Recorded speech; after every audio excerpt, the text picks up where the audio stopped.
Hello and welcome to The Big Picture. I'm P.A. Bennett. This week we take a look at animal-assisted therapy methods available right here in South Carolina. We'll learn how pets become more than just furry friends and how their presence and touch can influence our behavior and even our movements. And we'll learn about service dogs, trained not only to make everyday life for their handlers easier, but to be real heroes. A conversation about animal-assisted programs in our state comes later, but first, meet Stacy Boyd and her son Reb at Furman University. Reb and his sister Mallory both have type 1 diabetes, a chronic disease which makes them insulin dependent for life. But 19-year-old Reb has to rely on a special friend to deal with his condition.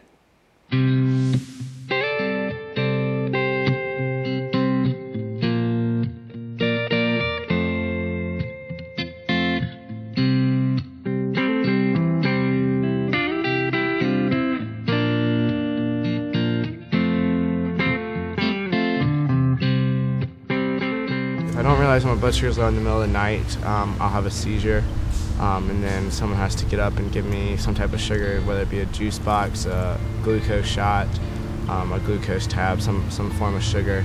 But now that Lily's with me, she will wake me up before I go low, so I'll get up. If I see that I'm low or I'm dropping, then I realize I need to get sugar, and it'll prevent me from having a seizure at all. What is it? Tell me.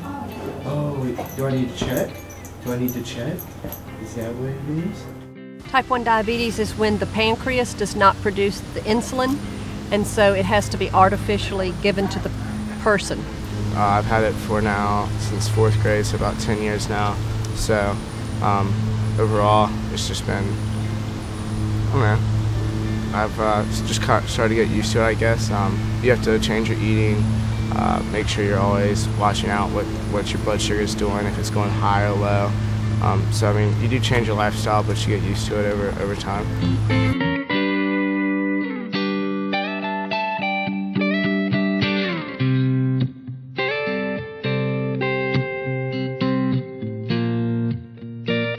Lily is a British Lab. I've had her for about 2.5 years now.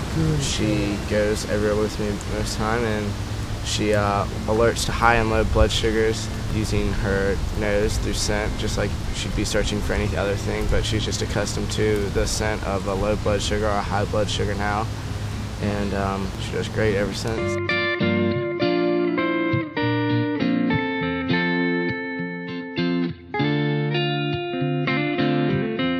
Mallory is also diabetic, and she was in the hospital, unrelated to diabetes, but she was there. So when we went in, I told the pediatrician that I'd like for our endocrinologist to come to the hospital that night to titrate her insulin levels.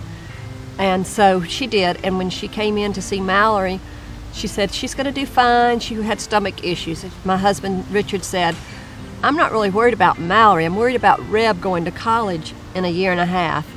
And she just looked at him just as plainly as, saying your shirt's blue. She said, you need a diabetic alert dog. The agency that we work with is Wild Rose Kennels, and there is a waiting list, and I'm not sure of the exact cost of it, but it is quite costly. I would imagine $10,000. I don't know for sure what it is. We self-taught, so we did not pay that for Lily, but if we added up all the hours that Reb's worked with her, and if we had to pay him, it's right up there, because it is costly for someone to spend the time to train a dog. We trained her to look at me in the eye, keep checking back in with me, because you constantly want the dog to be focusing on you. What we do to train it was we tell her, Lily, sit, and then we'd have a treat, just a little bit of food or something in your hand, and you point to your nose so she's looking at your face, and you say, Lily, watch me. And so that gets her eye contact on you. Watch me. Hey, what is it?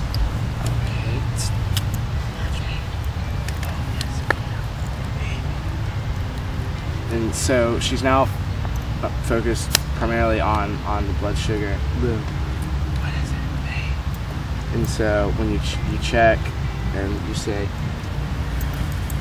oh, Lily, oh, good, Lily. And so then you'll tell her, good dog. I don't have a abnormal blood sugar right now, so she's not needing to do anything. But if it was a high blood sugar, you'd say, good high. Whereas if I was low, I'd tell her good low and praise her to recognize that that scent that she's smelling is a low. We would start out with a cosmetic swab, and we would put Reb's saliva on it when he was low or high. And we started with the low scent. And it was amazing to me. I thought she was picking up on the color of the swab. So we would put it, to trick her, we would put it on top of a white piece of paper, and she'd walk past it, and all of a sudden you could just see she would catch that scent. She'd whip around and nail it right then. So that was in the early stages, and immediately you would praise her, give her a treat, and just have a party and go crazy. Since I've gotten Lily, you get a lot more looks going through the lunchroom. Just another thing you take with you everywhere, I guess. You get your cell phone, your keys, and your dog, and you get to class with your book bag. And for the first few months, people look at you like, what's this kid doing? But after a while, Furman's so small, everyone started to know who Lily is, so they know if she's here for my diabetes. And I mean, it's a little difficult when you're walking through a restaurant outside of Furman and everyone's looking at you and people ask you, why do you have this dog? Sir, you're not allowed in here. And you just have to sit there and explain it to them. And it takes a little bit of time and patience, but it's worked out well. It just gives you another layer. Like Reb said, when you go out, you get your dog, you get your cell phone, and you get your keys. So when we do something, we plan a trip, we make airline reservations, and then we say, and in addition to 5 tickets, one of those tickets has a service dog attached to it. So it's really great because usually she gets to get on the plane first, she gets to go through security first, and then she gets bulkhead usually. And then the flight attendants are really nice to her, so it has its trade-off. It's a lot of work, but Lily has certainly given us the comfort level that we need. If you'd like more information on diabetes service dogs, we've provided a link on our webpage at scetv.org. Next, find out how one nonprofit organization from Orangeburg not only uses rescue dogs to prevent violence and bullying in children, but how they build a trusting relationship and offer support with the help of their 4-legged friends. Their idea of making a difference has been so successful that this initially small organization from South Carolina has now spread to Texas, Wisconsin, and even New Zealand.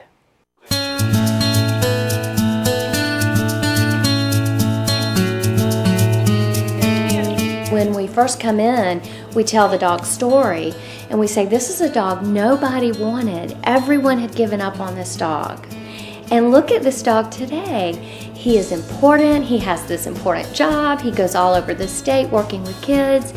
And no matter your start in life, you have value, and you're important, and you have something to contribute. Say with me, rise above. The Healing Species program is a life-changing program meant for kids, life skills for all ages, to teach compassion and empathy, because often that's the missing link in us being able to feel what somebody else feels and base our actions on that. And that prevents violence, and that helps kids succeed.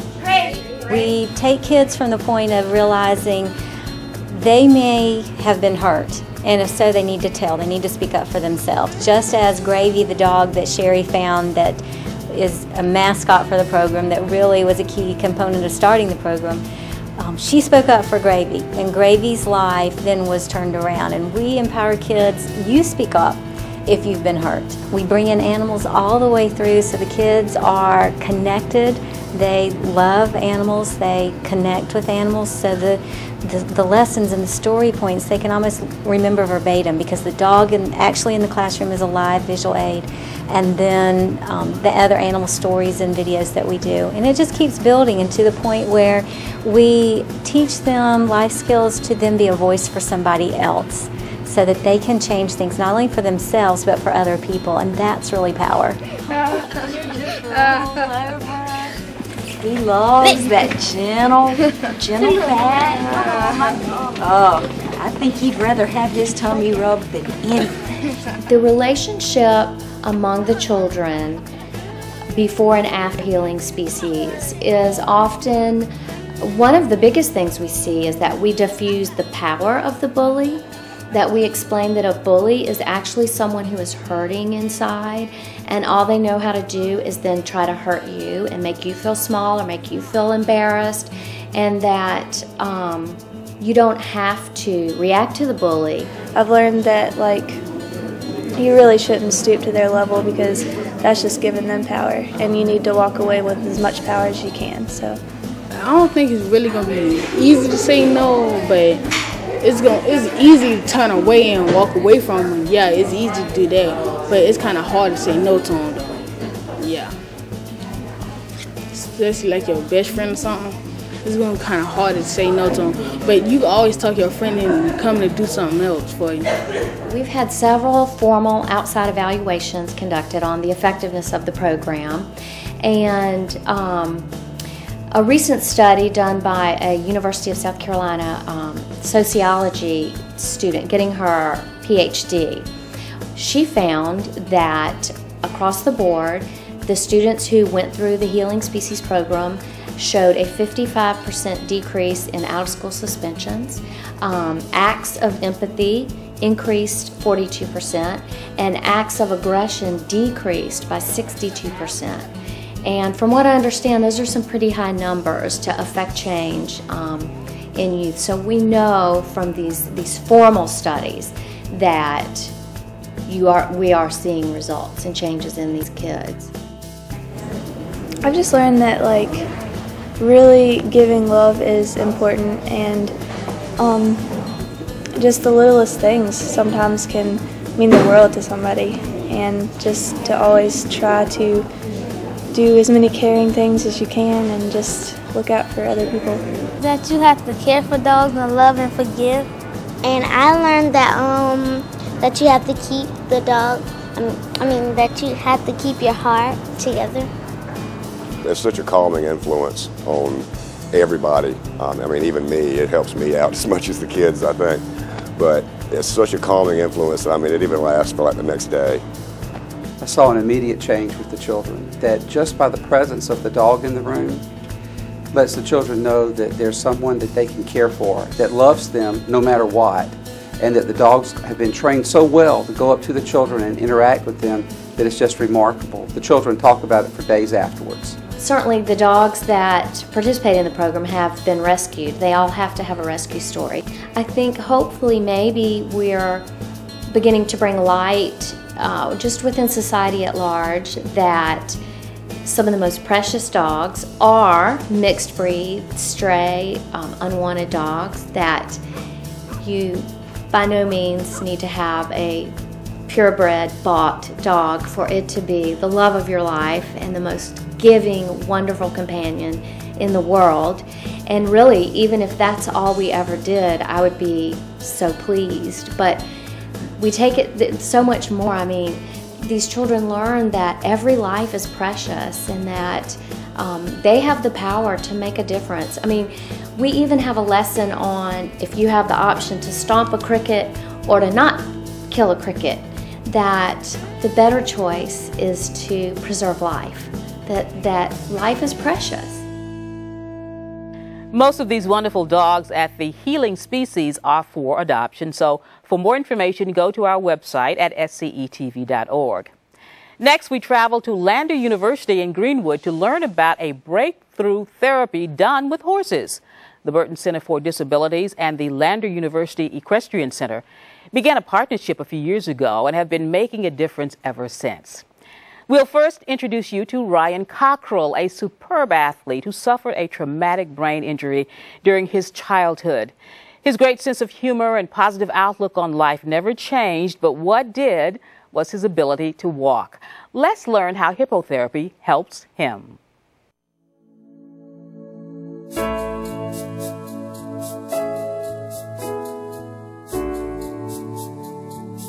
One of my daughters and Ryan were best buddies back in preschool together, and they've grown up together and played on baseball teams and soccer teams and that kind of thing with Jeff. Ryan's daddy is the coach.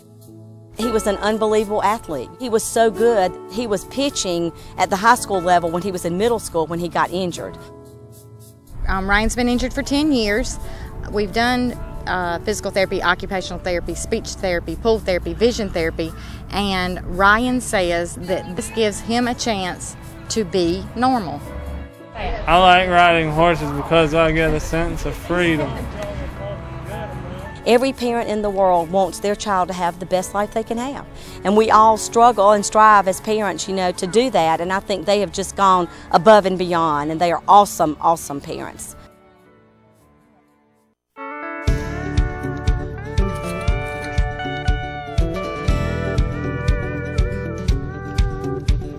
It's done by a therapist, either an occupational, physical, or speech therapist, and we're not teaching somebody how to ride a horse. We're using the movement of the horse to make changes in their neuromuscular system. And it works because the movement of the horse at a walk simulates human movement at the walk. So all of the hip motions that we use, the lateral flexion and rotation and all that stuff, they also use the same motions at their walk. So for somebody who's never known normal movement, like somebody with cerebral palsy or someone who's lost normal movement, say due to a traumatic brain injury, it's simulated three-dimensionally for them, and the repetition, I mean, there's been studies done that estimate that they get thousands of repetitions in a session, which is something that you can't simulate in a clinic. And in addition to the physical benefits, the sensory benefits are huge. The vestibular system, which is your inner ear, gets activated just through the forward motion, and then when we start the schooling figures doing the circles and the serpentines, we start to challenge that inner ear and balance. And then the proprioceptive system, which is your muscular system and your ability to know where your body is in space, is constantly challenged on the back of a horse. It's a lot of using the core muscles, so you'll see us doing schooling figures, so we'll do circles and then we might do serpentines to challenge their balance in various directions. We've started doing a lot with rhythm and music with some of my hippotherapy clients because there's been studies done about the neural connections that are made when you move to music and rhythm and then overlay patterns on top of that. Ryan will do a little bit of that today. 4, 1, 2, 3. Good, Ryan. I get reports from parents about, you know, just more balance, more, you know, not that they are cured by any means, but a little bit more independence at home, which I think comes not only from the improved quality of movement, but also the confidence, because, you know, they're big, and to be able to control them or to maintain your balance while on top of them gives them kind of a shot of confidence that they didn't have before. It improves fine motor skills. I've had some of the adults that I work with cognitive disabilities just say it makes them just feel free for a little bit, more relaxed. We also take some of those clients to Special Olympics for the equestrian events, which is a huge motivator and confidence builder. So physical, of course, as an occupational therapist, the physical improvements and fine motor and that kind of thing is kind of what I'm trained to see, but the ability to bond with a big animal overlaid on top of all that just makes those gains even more impressive. It's absolutely unbelievable what it does for the student riders. It is a type of therapy that connects to people in a way that no other kind of therapy does. Verbal skills, Ryan, the rider that you saw, just his physical, just the strength of his torso alone, simple things that we take for granted, like being able to get in and out of the bathtub by yourself. You know, with his daddy, that being just a huge, huge thing, his torso muscles. This is something he does like everybody else can do. You know, this makes him feel, this is a sense of freedom and independence for him that he's not found since his accident. And it's really made a huge difference in his life. We've noticed significant changes in his core strength, his balance, confidence, and how he loves to come out here and take these challenges each and every week. Of course, his goal is to become an independent rider. So yes, in the time that he's been here, he has been, I think this is probably his 5th or 6th session, you know, and he has just hands down done an awesome job on fine-tuning the skills that Beth began working with him on. Down, up, easy down. it's just all come together. And to see just a pine forest like this 2 years down the road to be making a difference in as many folks' lives as we feel like we are. The staff is so committed and so dedicated, and it just pays off. We have kids that are nonverbal that become verbal. We have kids that are just strengthened in every part of their life. And I mean, the most exciting thing is seeing the difference we make in the lives of folks that sometimes don't get the best shot in life. And so just to be a small part of that every day is just so rewarding. Thank you. Good job, Jake. Good job, Jake. Most of the therapeutic horses at this equestrian center are rescue horses and have been given a great second chance. And on the back of a horse or with a dog by your side, assistance animals have proven valuable in allowing people to live more independent and enriched lives.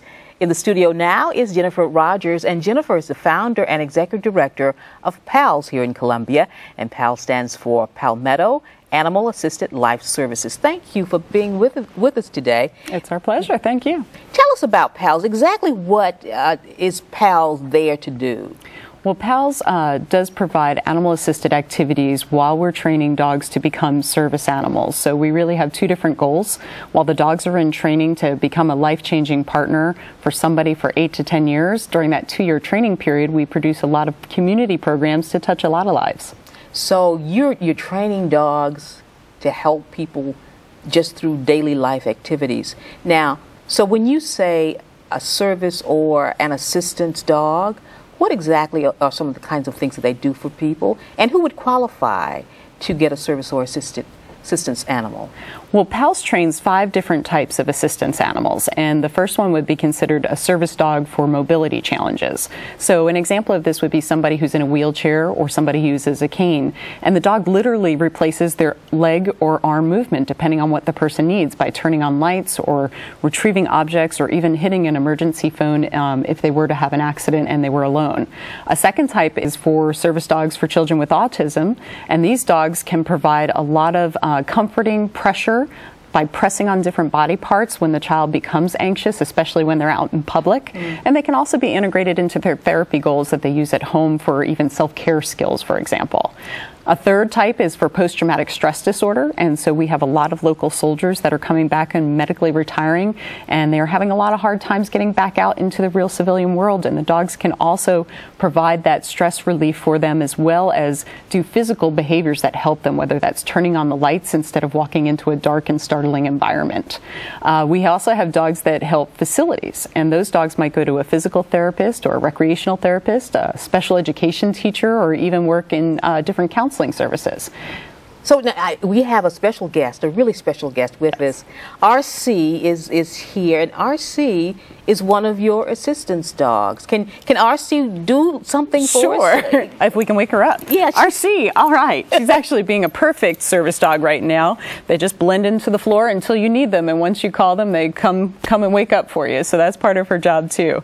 One of the things that RC is in training for is to help somebody with post-traumatic stress disorder. And again, an example is they have a startle response if someone sneaks up behind them just to say hello, or even going into their own home and apartment when it's dark out can be really a tough time for them. So a service dog can use their nose to turn on a light switch, and this is just a handheld switch. We'll see if she can do that for you. Nudge. Ready? Nudge. Oh, maybe not. She used to do it. What happened, RC? Nudge. She's got a little camera shy. Yeah. All right. We'll try something else for you. Another thing that they often do is retrievals for someone who can't bend over. All right, get it. That a girl. Good job. You can wake up. There it is. RC, get it. Good girl. So good job. Drop. Yes, very good girl. So RC is how old, and how long has she been in training? She's RC. It's a girl. Okay. Okay. RC side.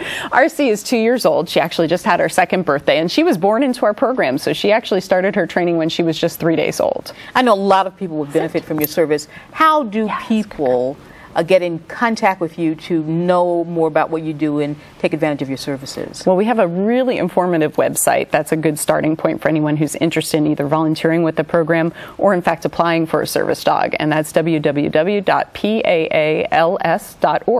Another thing they can do is find our phone number on that website, and they can call us directly at 803-788-7063, and I'm happy to help people navigate through the journey because it's not the right solution for everybody, but certainly when it works, it's a magical thing. Now, is it an expensive process for people? Because this is a great service. What's the cost involved? Well, for us, it takes about an average of $25,000 to produce a dog like RC over those 2 years. And of course, we would never charge that for somebody who's already struggling.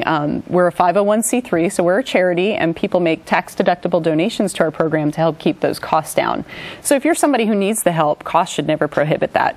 The only thing that we ask the client to do is to participate in fundraising for their tuition, which is a class that they have to go through for 2.5 weeks to learn how to work with their dog. And so I'm assuming there may be a little training too for the client? Absolutely. Sometimes that's the hardest part. The dogs usually have it down pat by then, but teaching the people how to do it all can be a little bit challenging at times. So that takes about how long for the person to actually get trained, if you will? The 2.5 weeks is what they get in order to pass the test to leave with their dog, but of course we provide support for the life of that dog. So we never really go away for very long. Thank you so much. Great information and great benefit to a lot of folk out there. We appreciate you being here today. Thank you.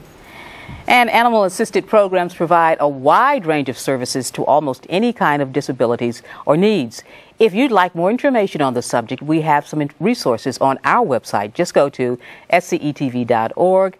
And before we go, a reminder that you can always keep up with us through Twitter, or our address there is The Big Picture. That's all for this week. For all of us here at ETV, thanks for watching The Big Picture.